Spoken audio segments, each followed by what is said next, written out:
Hello everyone, welcome back to the channel. Today I'm going to show you how to fix Marvel Rivals if it fails to initialize in Steam. Alright, first thing that you need to do here, if you have this Steam app running, alright, if you don't have it running in the background, just go ahead and run it. And then right click on a blank space in here in the taskbar and click on Task Manager. Alright, maximize this one. Once you're in here, just go ahead and locate this Steam Client Web Helper. Alright, once you have it located, click on it and right click.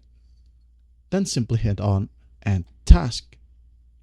All right, the Steam app will automatically close and then eventually will automatically open. Now, once it opens, just go ahead and close it again. All right, close.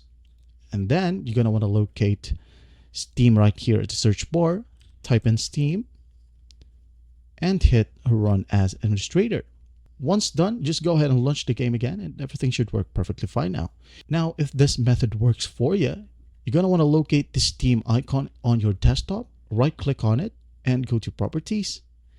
Then go to Compatibility tab and you're going to want to make sure that you always run this program as administrator by ticking on this box right here and hit on Apply, hit OK. This one will close and you're good to go. Now, what if that won't work? Well, you might want to install the game from Epic Launcher, all right, or from the Epic Games Launcher. Now, if you don't have this, just go ahead and download this one online. It is completely free. Then go to the search store right here and type in Marvel Rivals. All right, this one will pop up. Click on it.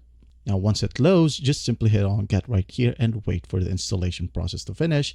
Go ahead and play the game from here and you're good to go. And that is it.